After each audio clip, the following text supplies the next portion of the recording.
And we can start. This is the very first lecture inaugurating a series of meetings, a series of workshop dedicated to the legacy, to the memory of the outstanding intellectual and activist and feminist Belux, and she passed away very recently, and of course it was a great loss for all the radical movements, not just the black radical movements and feminist black radical movements in the US, but even an important loss for all the radical minds all over the world. So that was the occasion to dedicate to her and to start a kind of a reflection in our department, and then even maybe in a second phase in our university to, in a way, restore and introduce a certain dose of radicalism in our academic context. In fact, what we have to acknowledge is that, of course, in the last decades, but most probably this was a process that started even before the neoliberal and the capitalistic intention to transform and to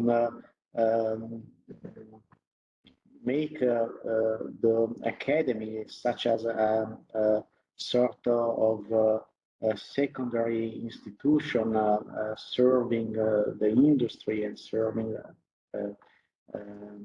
the capitalistic agenda, made our cultural work here in our department and even generally in the university. You can imagine even other departments such as the ones of sociology. Today we have a person coming from there.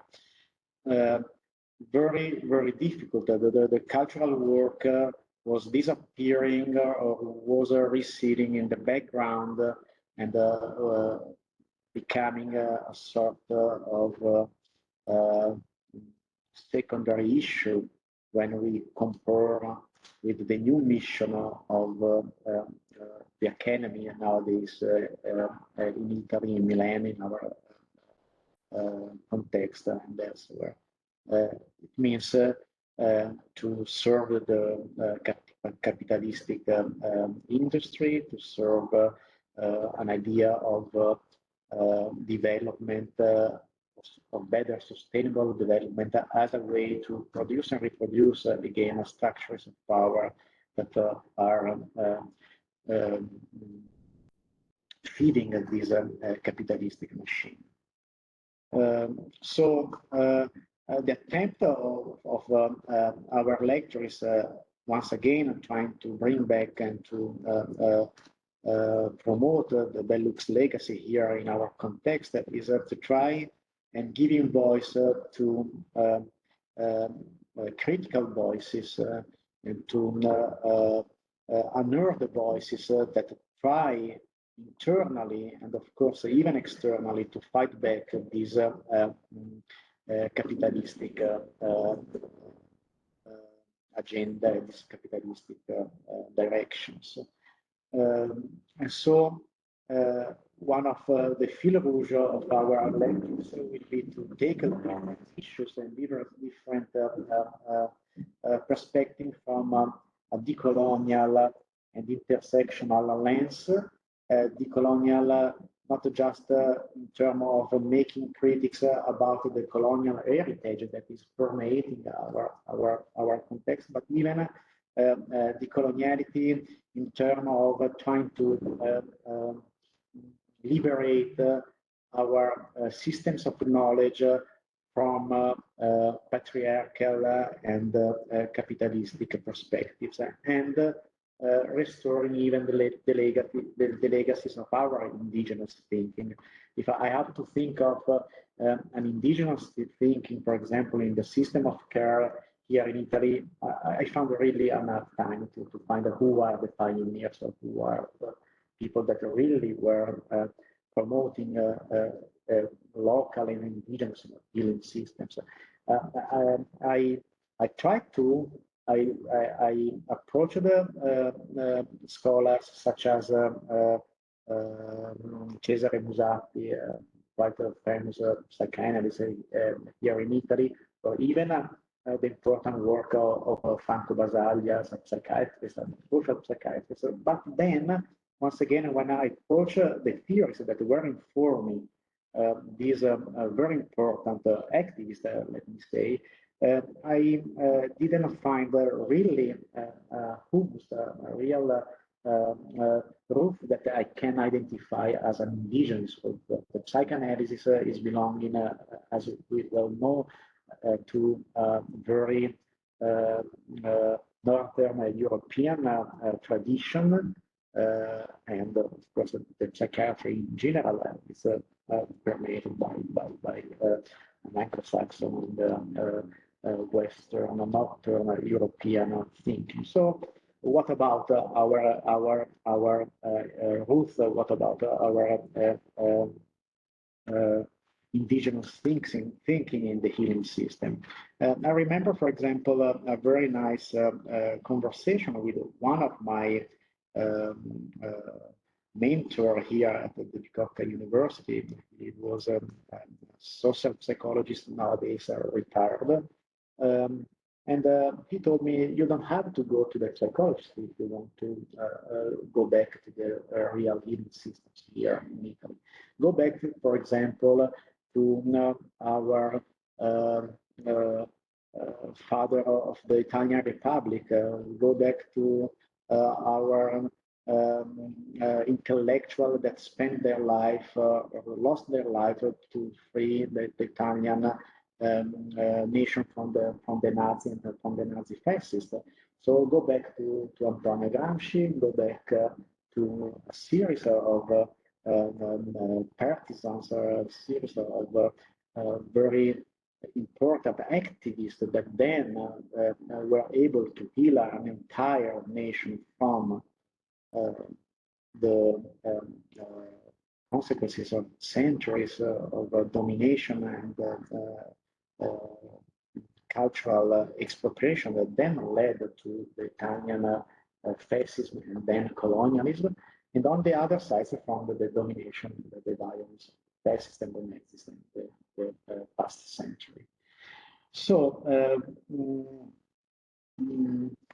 it's very difficult to acknowledge this fact that when I approach my discipline, I come from the clinical psychology, it's very difficult to find a real indigenous decolonized. So I think the possibility to start a conversation here between an academician and even activists and people belonging not to the academic context could help us in finding those theoretical and intellectual father or friends that then will accompany us in this very difficult process of decolonization and liberation from patriarchal legacies. Just a few words before introducing the first lecture today. I would like to briefly provide you with a glimpse of our project, that, as I mentioned before, is dedicated to the Belux legacy. The first part, starting from the consideration by Belux that if we want to move toward a kind of liberation, we need to find strong and powerful theories that can inform our practices and our how we can immediately transform our knowledge then in action, and to create action, how we have to empower our knowledge. So strong theories are very important to transform our knowledge in actionable knowledge. So the first part of our project is dedicated to theories, to lectures that will start maybe in a quite traditional way with a frontal presentation and then with answering questions, but then in the near future, this lecture could even transform and take another shape according with the need of the attendees and what we will then decide all together to put on the table to continue our project. So this part of lectures, of course, will have as a sort of fil rouge the feminism and the feminist theories, the radical theories, and the post-colonial radical and indigenous theories.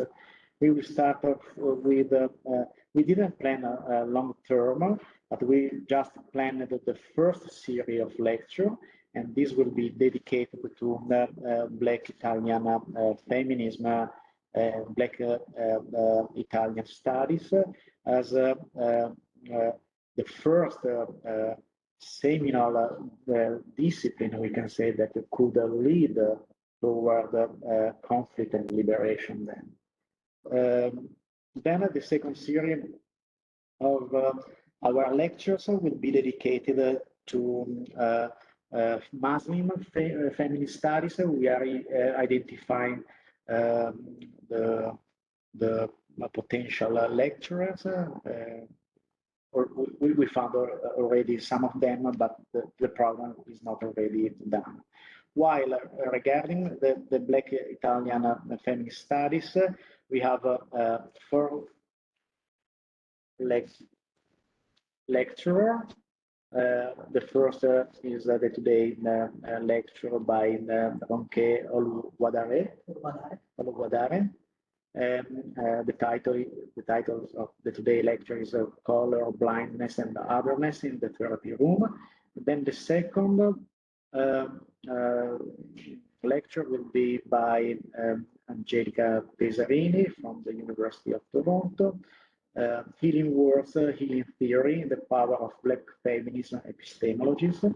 And then the third by an activist and scholar of Martinican origins, Marie Moise, Brighton Gender Full Race, Bellux as a Black feminist reader of Frantz Fanon. And then the last lecture by Magda Gebre Mariam Isafu, Keep of Engaging Healing Through Knowledge in Bellux work. Just a few words about Ronke, but yeah, then Ronke, you can introduce yourself more completely. And just I want to read what you sent me a couple of days ago, but that I think in a way is representing quite well whom you are. So Ronke is an Italian psychologist and psychotherapist of Nigerian origins. She's a psychotherapist with a social constructionist and systemic relational perspective, and she works in Milan, taking part to different projects and in different clinical centers. She has different specializations, and recently her work was really dedicated to foster a sort of, maybe it will be the topic of the today lecture, a sort of liberatory therapy for clients belonging to different cultures or with double origins, Italian. So working on this otherness, we will talk about. Yeah. So thank you to be here.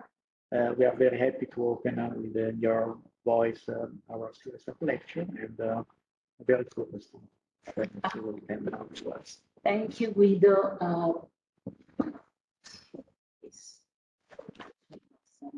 So they kind of look at me now and then, and to divide myself between you guys and the people in the room somehow. Not everyone knows me, I guess, so much. So I'm just gonna add a couple of information, and I actually decided to start from who I am. So I'm gonna start with what happened to me 2 years ago, I think, a little bit more. I was interviewed by this blog that is called Nuove Radici, basically New Roots.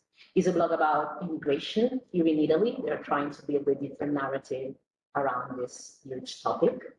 And after that interview, I've been categorized as the second generation therapist of Italy. I am not a fan of this etiquette, I would say, just because I'm not a fan of the second generation idea. But what in Italy means second generation is basically talking about kids of immigrants. They were born here or raised here. And this is what happened. I was not glad at all about this at the beginning, but then I actually recognized that somehow out there were a lot of potential patients that actually needed to read somewhere that there is a person with a specific lens on second generation. So I'm kind of a picky human being. So I put aside my pickiness and I go with it. And what actually happened is that I end up having a lot of patients that were second generation, mainly, I would say at this point, Black, if I think about my patient ratios. I have also Southeast Asian, I'll say, and South American as well, but mostly Black. What happened was that this interview actually opened my mind, right? Because I was always extremely conscious about myself as a therapist in the therapy room as a woman, or whatever this social category means in our world, but never ever paid attention about how I was being in the therapy room as a Black person. And so somehow, this is why I'm talking about colorblindness in the title, I was indeed blind. I figured out that how we get prepared to become a therapist in this country is colorblind. And somehow also my patients, both Black and white, were blind. And then, but I'm gonna dig into that right after. And then I actually started looking into why was that. And I don't even remember how, when, and why, but at the end of 2019, I bumped up into the figure of Bellux.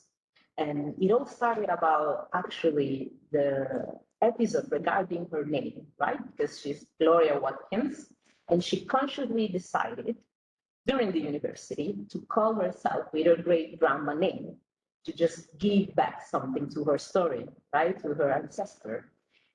And that moment is when I actually realized that I was doing quite the opposite.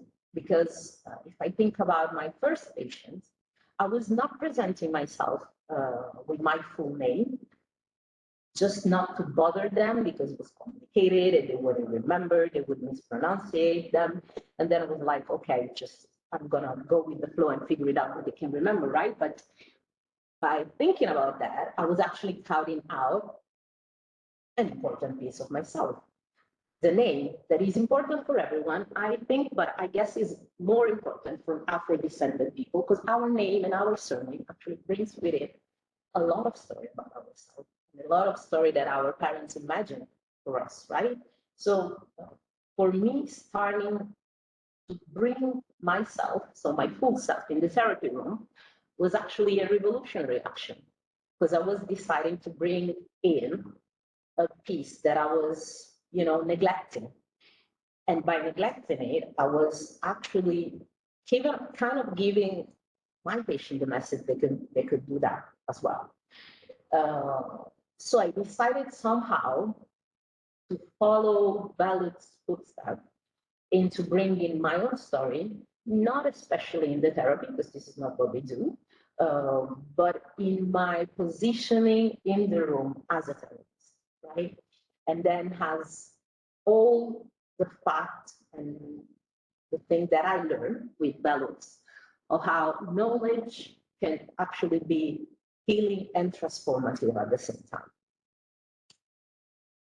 So I started from there, and I think the second step was realizing how I want to work through emotions and with emotions. So speaking about emotion, actually, like today is kind of an emotional moment for me because I did my bachelor in this building, and I used to be on the other side, of course. And first of all, I never thought about someone that looked like me being on the other side. Definitely not thinking about that person could have been me, but thinking about that, and I wanted to underline that because this, so not seeing yourself, is actually one of the main concern and pain that my patient brings in my therapy. Because this, by living in Italy and growing up in Italy, you never see yourself on the other side. You cannot picture it. And you never think about it first, but then it quite have a big impact on what you imagine yourself as an adult and what you actually dream of. And so for me, representation is kind of like a topic because I'm a second generation too. So it's a personal topic, but then on the other side is actually a practical topic that I work through my path with my patients, right? So for me, emotions are key because I kind of use mine as a guidance inside of the therapy room, and I encourage my patients to use theirs. But to express the center of emotion in my practice, I want to read something that was written by Gregory Betson. I don't know if some of you have heard. In this book that is called Steps of an Ecology Mind. And he said that it is the attempt to separate the intellect from the emotion is actually dangerous. And then, in his opinion, it was equally dangerous to try to separate the external mind to the internal one, and then the mind from the body. Reading this entire text, actually, that was my first year in the training to become a therapist, changed my mind because I was finally reading on paper what I always thought, what I thought when I was a teenager. I was a boring teenager, so I was thinking about this stuff already. When I actually attending the in my bachelor, and when then I moved out in other university contexts as well. That is, for me, was crucial to not separate the individuals from the environment, and not only to considering them separated. That actually I want to work on the relationship that we have between the individual and the environment, and that there is no way we can ever consider these two things as two different stuff, right? And I think that having this idea in mind and this idea of the word in mind lead me to decide to become a systemic therapist.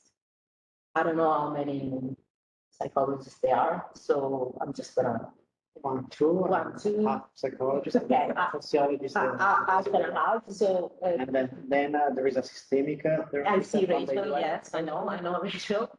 Your colleague, My colleague is definitely a systemic therapist. and Rafa is a sociologist.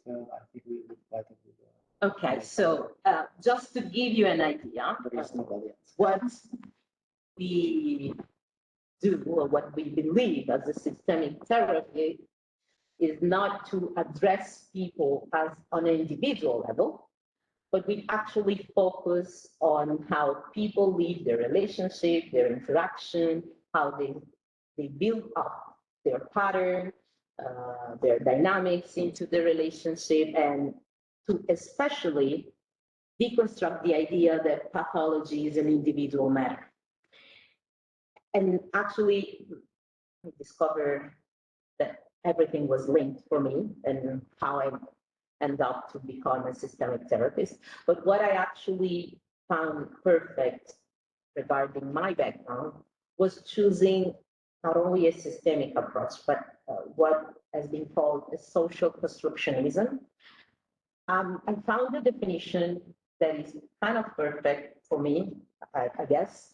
And I want to read that because it perfectly makes sense and it gives you an idea on the lead that I follow. So social constructionist therapy does not work with the notion of a pathology in an individual or in a social system. So we do not use the dysfunctional family idea or the disturbed individual idea, but we rather work on the description of the problem and how the problem arises. And more attention is paid to the language we use and the consequences of the ideas that we construct has on each other. Social constructionism is concerned with the meaning-making process between people and the context that they live. And this which meaning arise, which might influence how we develop and describe the circumstances. So the key hypothesis is that people are involved in particular stories, and the dominant discourse actually has an expense on how we describe ourselves. And this work on the description that we have of ourselves and our work might be different. Okay? And this definition actually suits perfectly why I chose the approach I chose, because it gives me, finally, the kind of coherence that I find on my political and ethical way of living my profession, right? So I have this idea that the reality is co-constructed, and I'm not just an observer of my patient, that I construct with them everything, and each one of us brings our personal assumption into the therapy room, and that the therapy room is the place where we kind of both do a healing path, right? Where both of the parts deconstruct the idea, deconstruct their premises, because they get aware of where they're coming from. And this for me is just like mind-blowing and super important to always remember. This is why I abandoned the idea that that was a kind of a dyadic relationship between me looking at them and supporting and helping them, because these actually cut out all the complexity of the kind of patient I'm working with. So I actually have to be extremely present, and extremely present with my, we call it prejudice, but yeah, this is mostly what it is, right? So this was the space I grew up as a professional, and it kind of helped me out. But then the more I practice, and the more I practice with Black people, the more sometimes I find out that something was missing. Because I don't know about the psychologist in the room and in the digital room, but immediately, for sure, you never study something that is not Eurocentric or Western, right? I think the most radical thing that I studied was Kine, when he had that kind of shamanic period of his life. And that's it. It's like Kine, smoking ayahuasca in South America. So the more I practiced, the more something was missing. And even though I actually believe I did kind of a school that was avant-garde, I would say, it's kind of open, liberal, and whatsoever. But the idea behind was that all the therapies are multicultural, right? Because every one of us brings around like an asset of story, an asset of different story from different ancestors, no matter where, right? Like even though they all try to narrow you down to a single story, like kind of like each every one of us is multicultural somehow, just like our parents bring them together and build a family. It's multicultural because each family brings on his own culture, right? They build a new one, they come with two different ones. So this idea between psychologists that multicultural and is everywhere, kind of like, I think, pushes us to struggle to see that somehow, though, out there is a structure, an impressive structure that put us in a different idea of personal power and personal privilege that has an impact on how not only we see the world, but we live the word and we react to the word. So all our behavioral responses are made on how we experience the structure we are in, whether we feel powerful or not, privileged or not, change everything. So I actually found out myself missing a lens to make sense of it. So make sense to my patient experience. Just gonna let it. So as I said, the social constructionism helped me a lot, but then I was missing everything regarding the structural power out there. So that is when Frantz Fanon come along, right? I don't know if everyone knows who he was. You will have a lecture with Mary Moise that I think is the most expert ever on Frantz Fanon. So I'm not just going to dig into things, but I wanted to share how his view that he was a psychiatrist from Martinique worked through quite long on, yes, what was colonization, but also the impact that has on our mind, on our attitude, on our behavior, the consequences of what actually was the decolonization of people, right? So Fanon dig into this relationship between conscious, and the social context, right? And I think that there is a passage where he's analyzing this case of a Black patient, and he says this thing that is actually the key point. Then what happened usually, most of the time in my therapy room with my Black patient. Fanon said, if a Black man desired to be white, it is because he lives in a society that it makes his inferiority complex possible. In a society which derives its consistency from the maintenance of this complex, a society that affirms the superiority of a race is exactly right to the extent that the society poses difficulties for him, that it does find himself in kind of in a neurotic situation.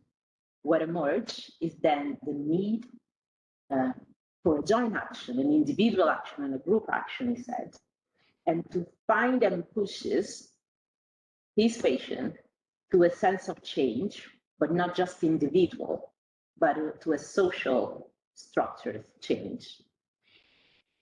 And for me, the chapter where he analyzed this Black patient is key, because Fanon was already talking about putting the Blackness in the brackets, right?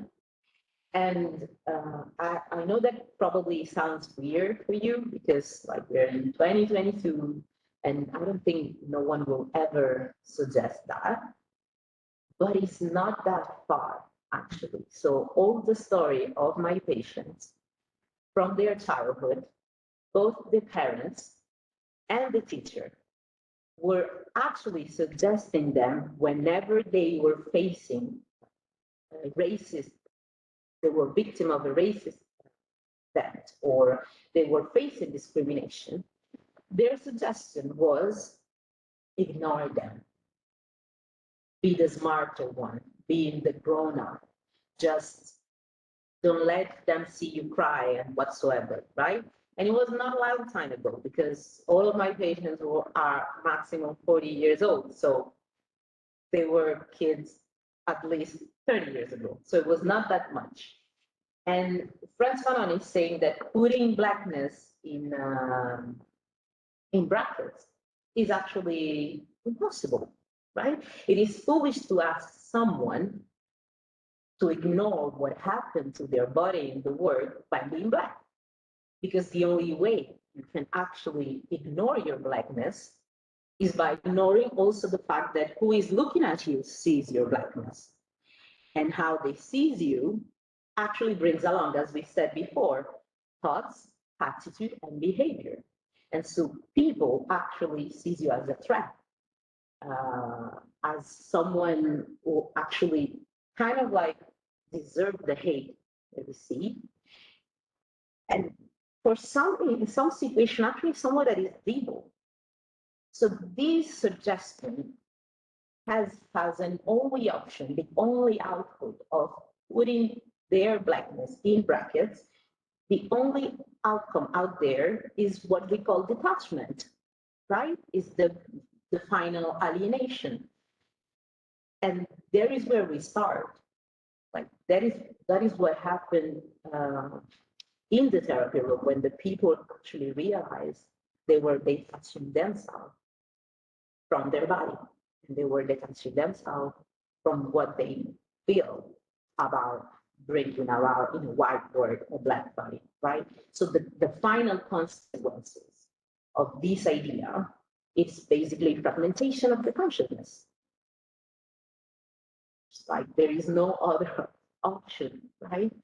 So I started to use Fanon example and Fanon lens to work through what I called in the title the otherness process in my sessions and in my practice. Because what happened to my patients, especially the ones who grew up in a white environment, is that they are convinced that they are completely and fundamentally different. And then being different does not come along with a good thing. It's not a plus for them, right? So, and actually somehow it is the narrative that I read along also in the academy world, that the issue is that it's being different, like that kind of like being different or at some extent being black is the illness. It is not. Everyone is different somehow. As we said it before, everyone is multicultural, right? So the illness and the discomfort that not stems from the differences, the illness and the discomfort stems in the structure we analyzed before that comes along with discrimination. So this deconstructing this otherness that my patient brings in the therapy room is kind of key, because they grew up realizing that them being different was something they have to run away from, to avoid, to find a way to transform their differences, kind of like doing an abstraction out of their body. And so the process of helping them restructure everything that about their otherness will bring up emotionally is basically key. That is talking about the sociologists in the group, is everything that come along from the in group, out group kind of dynamic, right? And what we do is actually analyze the other in ourselves, and not only with the lens of what is called and usually called the white gaze, but from the internal point of view. Because something that is really different, and I'm saying it because lately in the last 2 years, I hear a lot and I read a lot about racial trauma, like having a specific ethnicity could be a traumatic experience. And so like, what is a racial trauma and what is it's kind of related to the PTSD, right? But the racial trauma is not about people belonging to a specific race and belonging to a specific ethnicity. That kind of, this comes with the distress. The racial trauma is kind of like the announcement of the PTSD, so the post-traumatic stress disorder, because it's not related to one specific event. the racial trauma is related to the everyday event. Like there is a research that was done in 2019 that was analyzing the life of a Black American teenager. And they say that on average, a teenager, so I don't even want to talk about an adult, just a teenager, is involved in kind of like at least on an average 5 discrimination episode a day. It's like being bumped 5 times a day, every day, forever. This is what racial trauma is. And the difference with the PTSD is that the racial trauma is continuous. You never had the time to actually take a break in and say, okay, I can pause, because we said it before, to put our Blackness in the brackets means fragmentation of our consciousness, so we just go on psychiatry hospital. So back to the fact that we can put that on brackets, that you can ignore that, means that when you go out there, you leave your house, you receive on average 5 discrimination situations per day. And I don't even want to consider the fact that this could happen also when you don't leave your house, because the media is full of discrimination situations. Like, I don't even have a television because I don't want to be triggered every day, all the time in my own country. So I resolved a problem like this, right? So the fact that I think it's necessary to change the narrative on difference, race, and ethnicity not being the issue, but what is the structure doing with some particular minority, race, ethnicity, and situation. It's key to give us, the therapists, the instruments to actually work and give back the resources to our patients, especially when they belong to racial minorities. Because I got the feeling that if you don't reach this point, every time someone, a new patient that belongs to a racial minority, get into your therapy room, you immediately think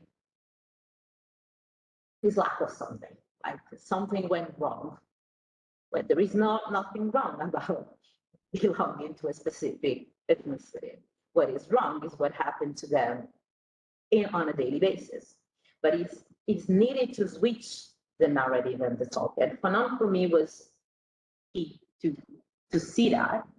And this is why I decided to kind of mix up both the feminist theory and the critical race theory in my work, because both help me centering the margins, right? So these two theories help us to create spaces to think about margins in a different way, in a completely different way from how historically we are used to. Because historically, we do not realize it, but historically, we do have the bias that belong to a specific group of any kind. So we can talk about race, ethnicity, gender, class, I don't know, North and South immediately, et cetera, et cetera, et cetera. That this is the issue, right? So this is where the feminist theory and the critical race theory helped me rethink about how I looked at the margins and helped me supporting my patient dismantle the idea that they have about margins in general, but specifically about their own margins. Because again, they grew up with the idea of not paying attention to it, or if possible, putting behind the door. But that is not possible. So the question that comes often in my work is, which thought and part of your identities have been marginalized historically? Because somehow, usually they never pay attention to it. So unless they're really active socially, they never thought about it. So they suffer, but it's difficult for them to actually catch the root of their pain, of their discomfort. So what is the part of their identities that have been marginalized historically? What are the marginalized parts of themselves in the society today? What part of themselves they marginalized in their own relationships? Because if you talk with them, somehow some of them are actually conscious about their own margins, but then they're like, I cannot put them out there in all my relationships. I cannot put them in work, not always at school, not always, I don't know, sometimes even with the partner, if they have a partner from a different race, right?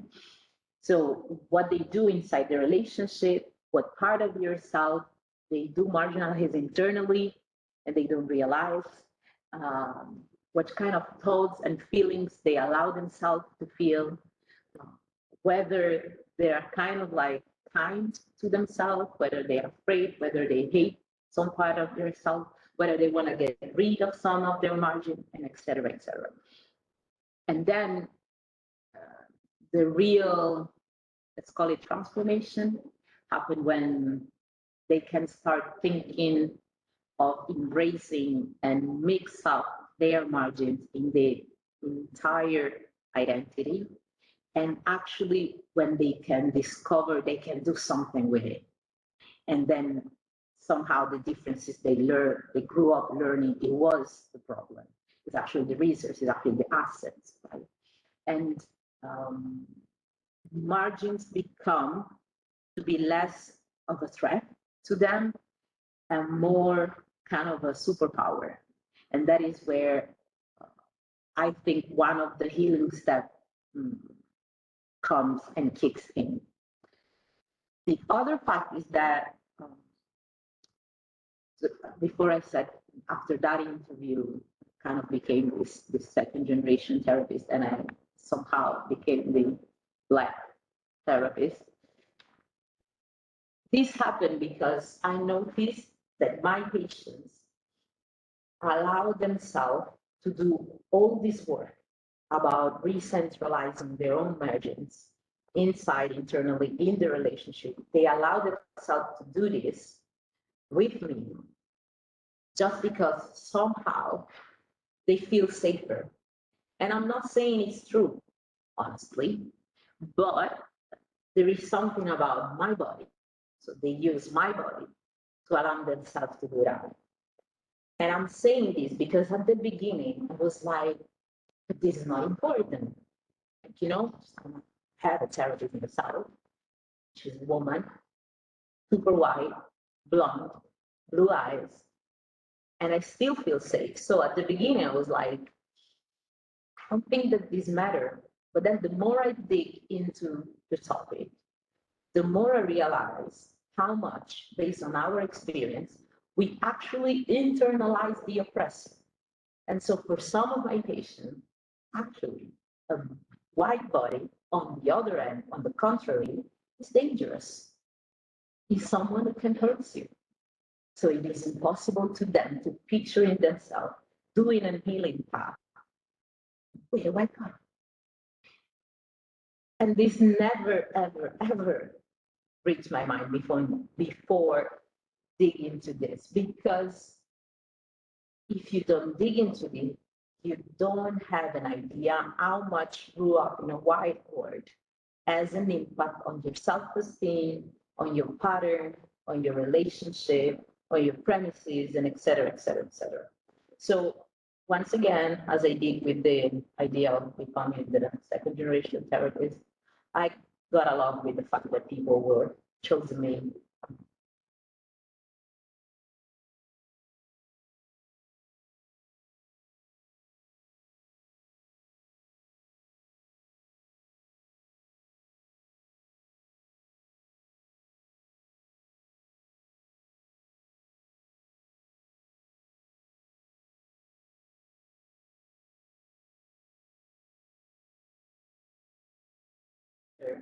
Uh, I think that we need kind of an evolution on how we do two things, both the research and both the training of the therapists today.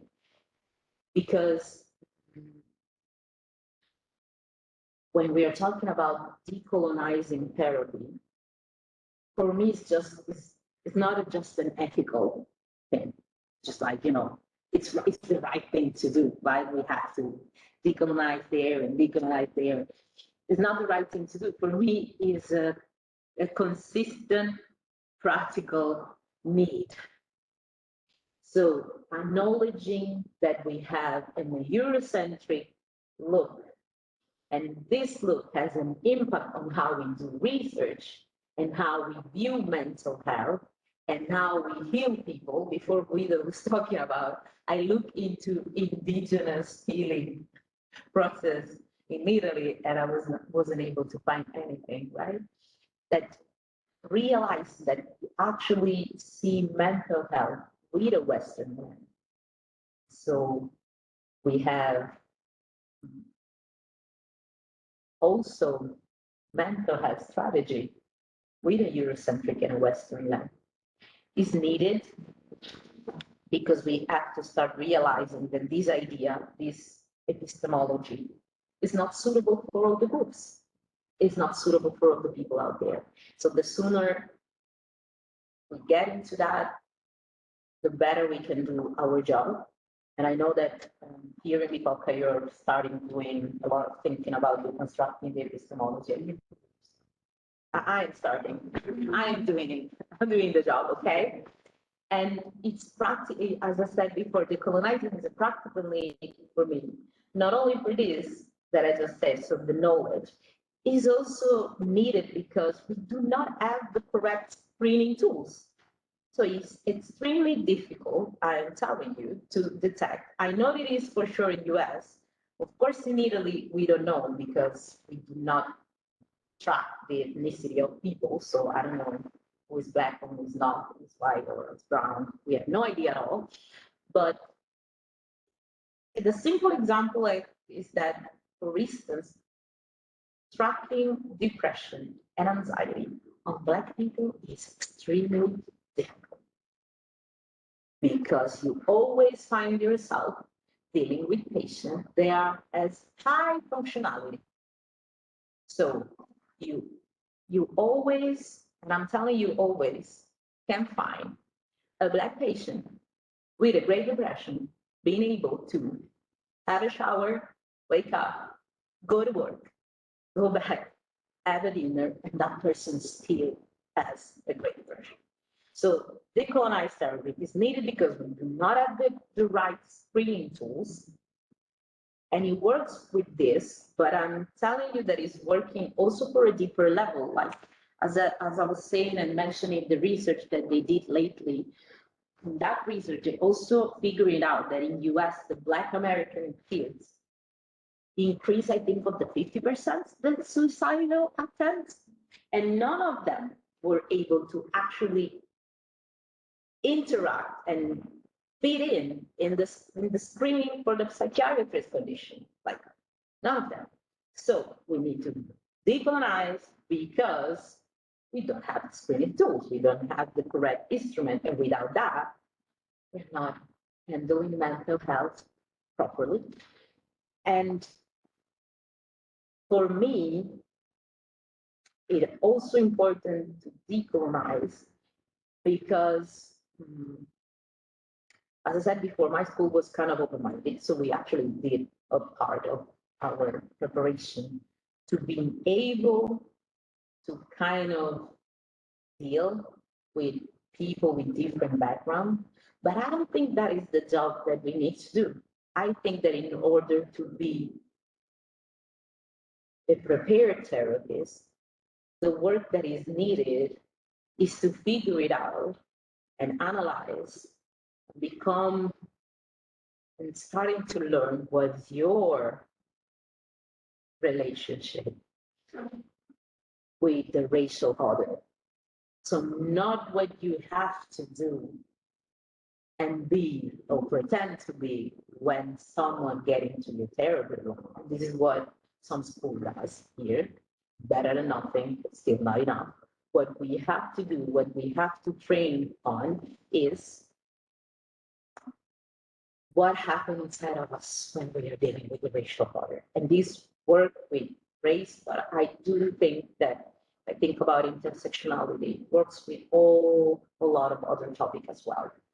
And I don't know elsewhere, but in Italy, we're not there yet, not even in the therapy training. And the last reason why, for me, decolonizing therapy is extremely practical, it is because, as Fanon said, when he was always in this chapter talking about displacement, he said that a Black man occupied three spaces in this ring because they bring body, their race, and their ancestry. And decolonized therapy is needed because therapists need to be prepared to figure it out how heavy, how much heavy is to bring three people along with you in the work.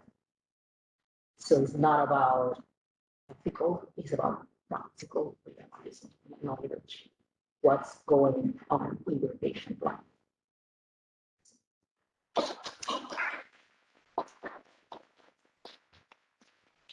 Thank you so much, Ronke, for giving amazing powerful speech. Things came to my mind that certain of this is not the right place where we talk about it. Then we have our conscientization books where our biography. Then at least a little about the biography is important even to discuss then about theories. So what I want to say about myself is that I really felt so much this concept of blindness as since I was a child. I was quite I want to say not so sociable child, so very apart and trying really to understand what was going on in this world, very strange world, but even in my very strange inner world. So I used to spend a very young hours talking to myself in front of the mirror. Yeah, the mirror. Yeah.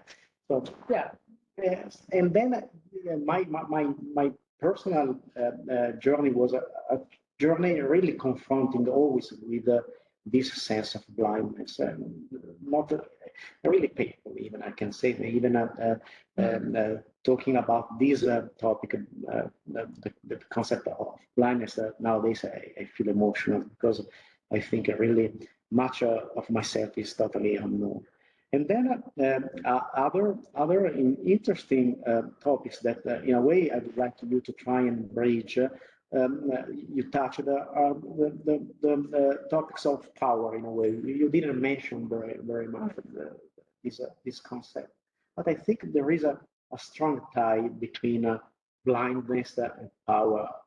As um, uh, always, since I was a child, I did have to struggle against power. There were forces that were oppressing me, and there were forces that were not allowing me to express myself as I would like to show to the world.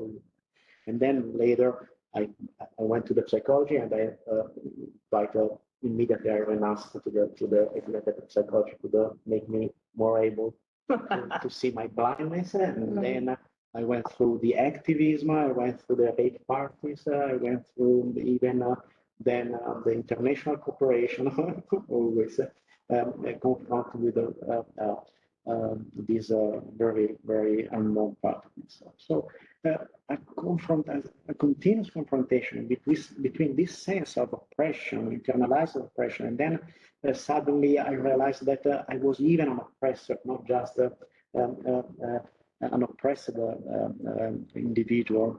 And of course, this was when I started to approach my life as an activist, and then going to other countries where people were oppressed by my people. So I would like you, then maybe we can have a round of questions. Then if you can answer little bit more in this connection of power and blindness, and how power is contributing them through, which means this very broad concept of power, but then this can be defined into patriarchy or neoliberalism or capitalism or political or military violence, whatever. Yeah, no, case. I don't think I'm going to enter in this specific case, but by listening to you, I thought about another thing that I read in the last years, and is the confrontation. Like when I talk about the blindness, before I said we were all blind, me, my patient, both white and black, right? That somehow, and it's difficult to realize, we are all privileged and the other at the same time, right? And it's so difficult to get this because some of us as socialized as privileged, and some of us have been socialized as the other. And to let think to both of the groups that instead they were privileged and the other at the same time is extremely difficult because if I think about my black patients, they are blind somehow, right? Because they think about me only as a black body, but then they don't figure it out and they do not stress out a lot of other privilege that I have, like my cultural background, the fact that I'm an heterosexual woman, the fact that I live in Milan and not in the suburb, et cetera, right? So for them, it's needed to see me as the other with them by canceling all the other things that I am, because somehow I am privileged, right? True. And then my white patient, for sure, they are colorblind because when I ask them how is it to have a black therapist, they goes like, I have a black therapist. It's just a therapist. For me, you are just a therapist, right? And on the other way around, it's the same because you feel oppressed, you said, but it was difficult to figure it out how you were feeling oppressed and to find out the root of the oppression. Because if I think about an oppressed person, I do not think about your wisdom, right? Because this is how we are socialized. But this is not how the oppression system works. And the oppression system works, all of them, I'm not going to list them, by not let us realize we are actually a mismatch. We are actually a cocktail. It is needed to put every one of us on the extreme. Because if you actually realize which are the stands of your privilege, which are the stands of your oppression, then you have. First of all, we will feel more similar. And second of all, we will probably do stuff, right? Do what Fanon was saying, like pushing and act on the change of the social structures, right? Instead, on a daily basis, we are never put outside by thinking on being a privilege and the other at the same time. And I am telling you, it's difficult on every level. Huh? Like also in the Black community, when we start talking about feminism and all the thing, all the oppression behind a woman, for a Black man, it's really difficult to acknowledge that somehow they participate on the oppression asset. Because they're like, I'm Black. I'm the victim because that person had been socialized as a victim. Like as we are socialized as women and men. And I'm telling you the same. Like I don't know if you get into that, but there are a lot of research getting out right now on transgenders and people who does the transition and figure it out how difficult it is to deal with a word when you were socialized as the other gender. So how is it to go around the world as a woman when you were socialized as a man? So then danger is nowhere, then you can do whatever, and et cetera, et cetera, et cetera. So the oppression and the oppressive system is built to let us think on the extreme, right? To see no nuances, to see no complexity. This is what the oppression system is. Really agree. Yeah. Okay.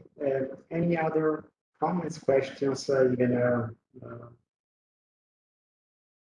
Anything to say? Comment? Even from home? I can. Can you hear me? Sure, sure. Rachel, wait a sec. Sorry, Rachel. We need to raise you up. Try now. Can you hear me now? Yeah. Yeah, I appreciate it. I've done reading around this, but I feel like your lecture just like went straight into my brain and was just like very digestible, and it was like helped me sew together so much of what I've read that probably I keep into different boxes or something, and it just feels like nicely, I don't know, it's coming together, and I just feel like somehow the way you're talking about it is just getting into my brain in a very helpful way. So, and even on all the layers, I love all the layers. Like you can take it everywhere. You can take it everywhere. Thanks. Actually, it was an exercise for me as well. I was having a coffee with Yassine before, saying that for me it's super difficult to put order because I never take the time to do that. So it was lovely to write it down and have it on paper. Yeah. No, great job. We benefited from that. Good job for all that hard work. Thank you. So, any other comments? I haven't much to say, but yeah, really, I appreciate to listen to even other voices and comments. Yeah.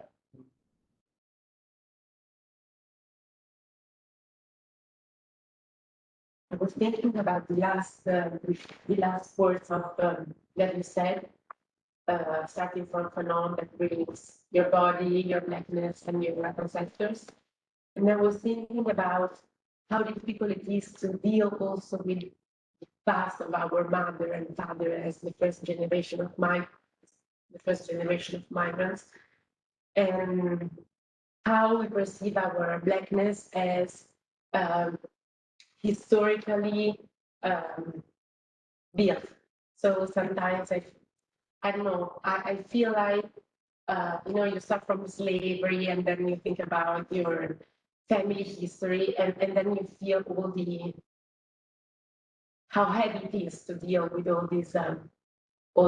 So, yeah, but also, so I agree with Panon when we said that we bring three bodies around, right? So yeah, three people on your shoulder. But I do believe is kind of, it's not all this, right? So it's also about the narrative around what is your ancestor, right? Because when we say the word ancestor and we think about suffering, because we don't know anything about it. So it's just like, I think about a Black ancestor, I think about a slave, but we were being enslaved. We were not slaves. So probably my ancestor was a magician. What do I know? So I think that we also have, and this is something that I do in my session as well, to, like we said, in the systemic world, I'm going to say it in Italian and then I'm going to try to translate it. But we said that ci innamoriamo delle nostre ipotesi, right? And when we do the learning process, they teach you to stop falling in love with your hypothesis. It's like that your way to become a better therapist is to just say, you know what, everything that you thought, might not be true. Just put it aside and see what else you discover. So what I do in the therapy is A, what is Black for you? What it does it mean to be a Black person? What is Blackness? What do you think when you think about your ancestors? What if you know something or you don't know? Which narrative you're bringing in the therapy? Now let's bring everything aside. That it doesn't mean that I ignore them. Actually, I do a long period of just listening of my patient morning on how it's difficult, how it's bad, that they want to leave Italy because it's awful, and et cetera, et cetera, et cetera. And then when it's all out, when I listen to them and I give actually them the space to do that, because usually they don't have that space in the household. For sure, they cannot talk to anyone at school because they're mostly white people, less at work for sure. When it's all out, I do what they did with me. Just go pack it up, put it aside, and see what else you discover and what else you like and what else you want to say about yourself. And then you mix it up. And that is the new you. So I'm not saying that it's not heavy, but with this idea of this weight on you, for sure there are resources. Otherwise, we will be extinct. Just like that is the extinction. So if we're not there yet, means that we have resources to survive. It's not okay to survive. I think we should learn to live, but we have resources for sure. We just don't talk about it because the oppressive system is built to let us think that we don't have to live, but we have to survive, and we do not have resources. Therefore, we need to stand to the oppressor rules. But we do have for sure, otherwise we won't be here. So no, it's Darwin, it's not me. Otherwise, we won't be here. So it's also about the story that you're telling about this. This is why before I was talking about the social constructionism, because everything laid in the story, we don't realize it, but how we talk about stuff tells a lot. So also the story, the idea that you have of that story need to change. That is part of the healing process.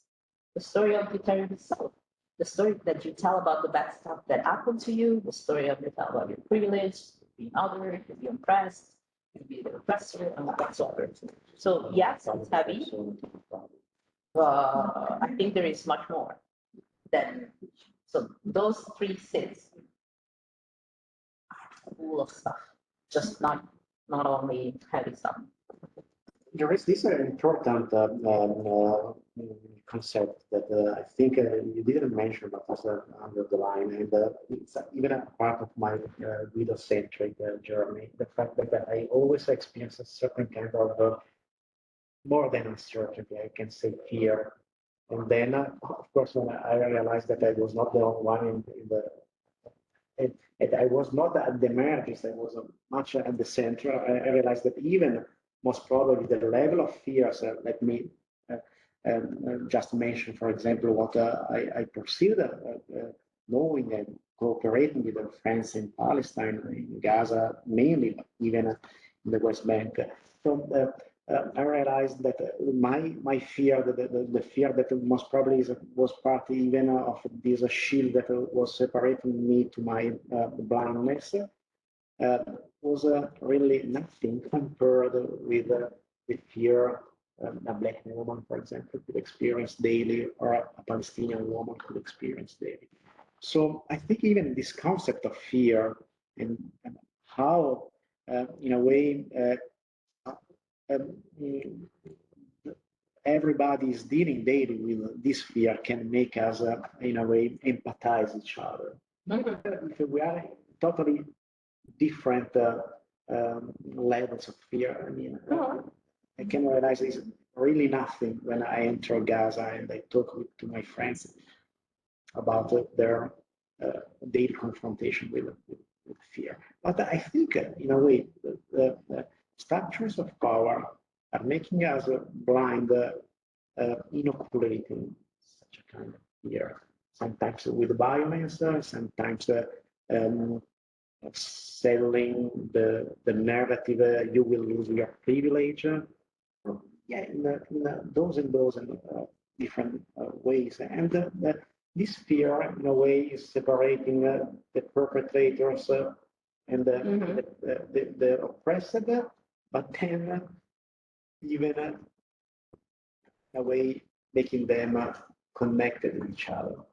The ones the fear of losing their privilege, and the other the fear that they will be killed to let the other maintain their privilege. Yeah, and also I'll And add, even in the therapy room, you have to deal so much with fears and how the fears are.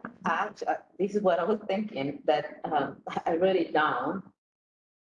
Also, the idea that you have the right to feel the fear, because mostly this is what happened. My therapy room is just like pushing them to feel it, like give them a chance to stick with the fear, and they have the right to feel that fear.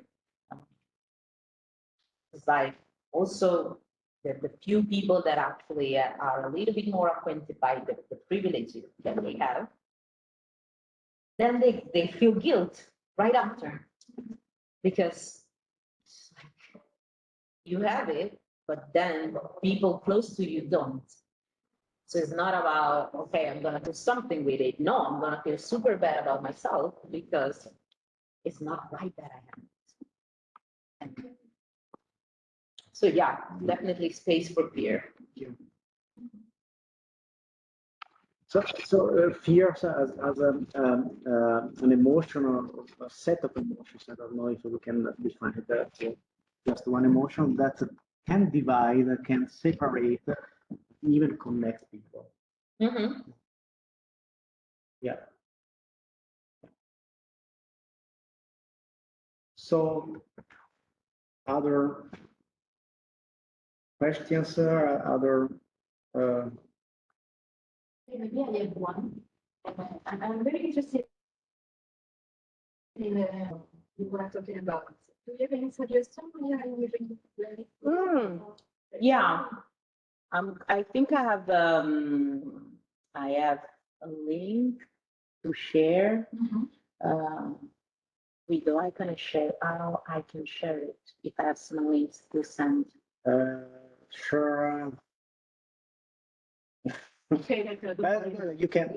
No, io ce l'ho la mail di Chiara, è solo per capire, per non fare questa cosa che è una comunicazione a due. Maybe you can even put it in the chat here, and we are recording, so Okay. Everybody can have it. Mm-hmm. So you can even use my laptop. Perfect. Yes, even better.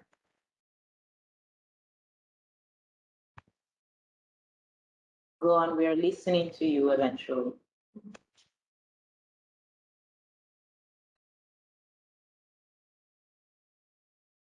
Yes.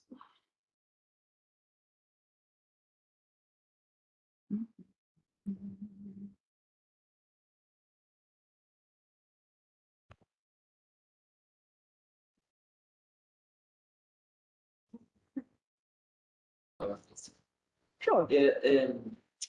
Bringing another issue here, the issue of the memory of our colonial past, the collective memory we have about Italian colonialism, because for decades it was like there was this benevolent image, of our colonialism. That something starts changing somehow, the works of Del Boca, but still there are a lot of resistances in recognizing the crimes of our colonial history during fascism, but also before fascism. No?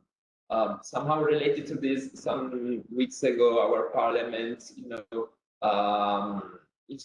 institutionalized the day of the Alpini, which was the military corps sent to invade Russia. So still we are struggling to recognize the crimes we committed. So my question is if these issues somehow emerge in your work? What it emerged is what in come traduciamo dissonanza cognitiva in inglese? Oh, perfect. Okay, so what emerged is my patient struggling to understand why, even with the fact, as you said it before, like it's out there, right? Like we have the data, we have the info, now we have everything. It is difficult to also just get an I am sorry back, right? And that is, I think, pure, simple cognitive dissonance.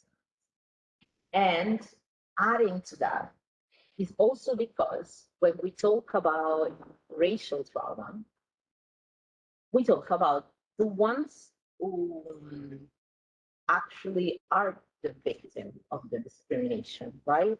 So also all the idea, all the work, all the healing process involves minorities, if you think about it. What is needed to done is that in the discrimination, there are two people involved, right? So the perpetrator and the victim. And the perpetrator has ancestors too, right? And you as ancestor too. And it's difficult for you to recognize what happened before you. And then the structure you actually sit in is probably built on something bad, right? And so the other thing is, how are we working on the body, on really the white body that has, if we have to think about the weight of, just for one example, colonization, but the slavery trade is even worse. So are we doing the job? Like, no, because if you have some brave ones who say, I'm sorry, I'm trying to do better, I'm trying to restructure, but then nothing else.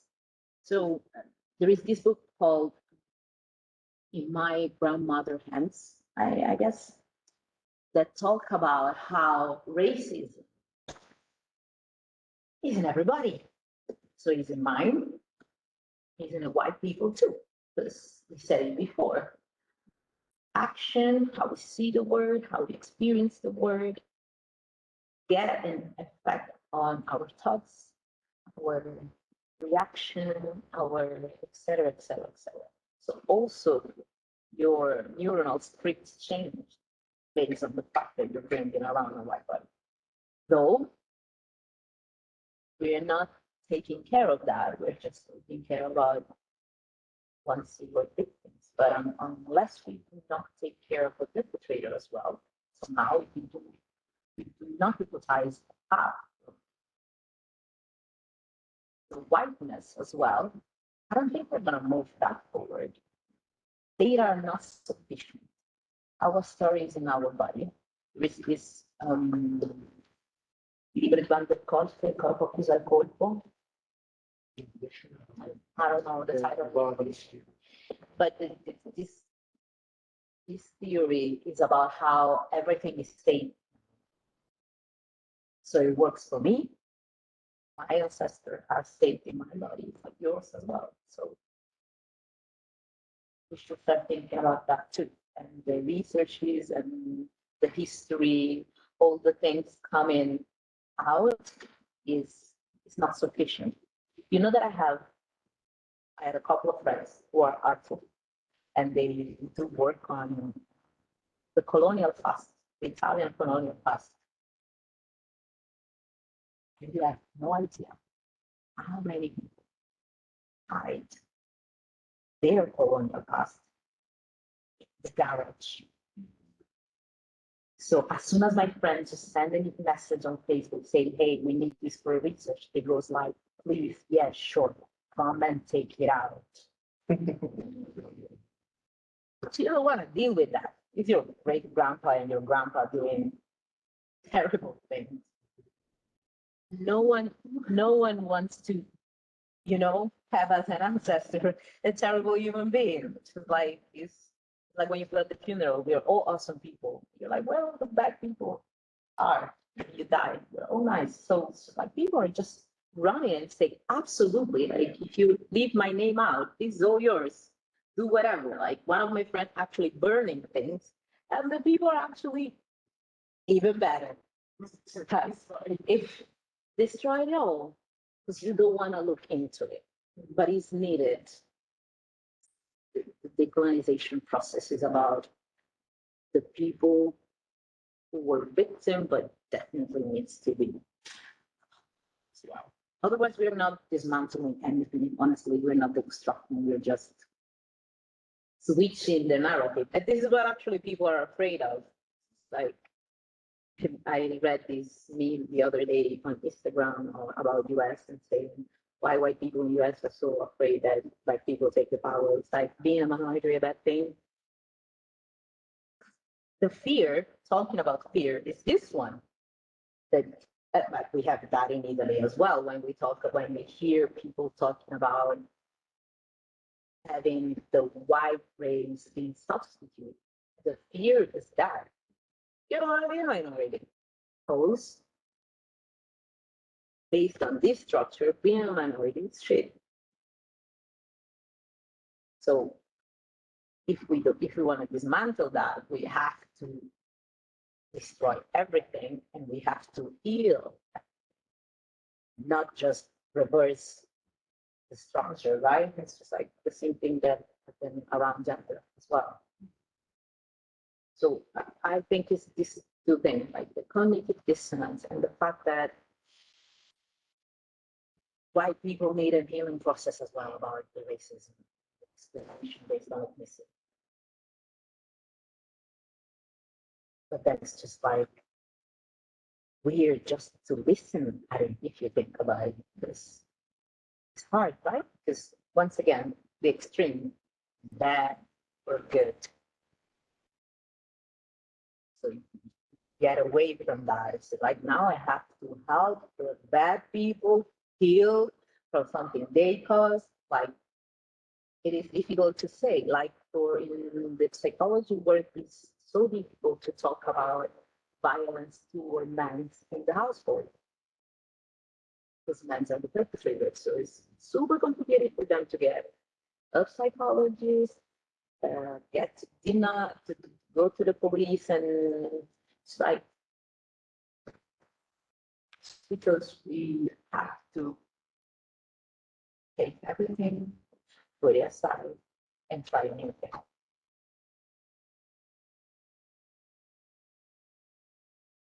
Yeah, I think even the fact that racism and colonialism are not just an individual experience, it's much a collective. There is a collective trauma out there. Yeah. So I think here in Italy, we need a lot about recognition and then reconciliation. It's like Chinese boxes. We have the fascism before the colonialism. Even if we don't really solve about fascism, of course, fascism and colonialism are very tied to each other. So I'm sure we really definitely close our chapter about the fascism, or still we have to struggle against it. So yeah. On the other side, I hope in the future the way of recognition and reconciliation will be very, very different to the ones that we saw, for example, in Australia, where we have the Prime Minister telling we are guilty, we do have to apologize, and then continue. Exactly, same politics of genocide against them. So yeah, we are still at the very beginning, but that could be okay. Find and follow paths that are different to the ones that now the ones that destroy Columbus. Yeah, in a way, it's good. I don't want to say this is symbolically quite good, but then you do it in the United States. So yeah, it's very difficult to even talk about these topics because yeah, at the very beginning, one of my concerns was to introduce in the academy certain kind of occasions, talk about things that could be potentially liberating, but at the same time, they're showing even the very democratic and very liberal face of the academy. You can do it inside the academy. So I think maybe it's better to do it outside the academy till we will not change, structurally change certain discrimination here inside the university. So I even can say that I'm quite happy that the first day was about very few people gathering and not so visible event. I have to say that because if you it could think be about dangerous. It could be dangerous in terms of providing materials to the powers once again to show true, their. I am indeed base. fearless, but no, joke aside, I have to say that, I mean, when I was coming here during my bachelor, I never thought about conversation like this possible at all. So I think we're just dancing. Yes. It takes time.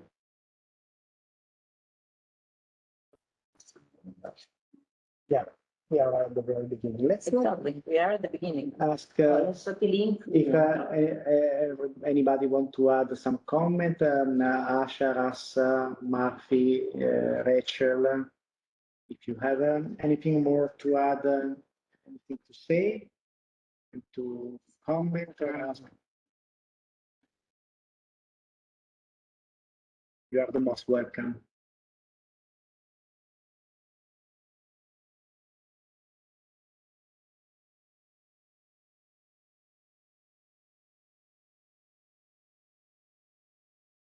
So I think we can close this very first beginning of I think a fruitful and ongoing collaboration with Ronke, and I think we can really celebrate the first day of our. Yeah. With a public transportation drive by running to the subway. We will celebrate like this. You will run to the subway and you will hope to find Worst a way case to go scenario, home. worst case scenario, I'm gonna take another cab. I'm just the laziest person ever. So thank you everybody for attending. Thank you. And let's just remind you that the next It's on the 10th of June 10th of June, with Angelica Pesarini. Healing Words, Healing Theory, the Power of Black Feminist Epistemologies. So you are the most welcome to attend. And Bye, thank you. dear. Thank you. Thank you, everyone. Ciao. Sì, sì, sono tutti in presenza. Sì, Angelica è in Italia, deve essere.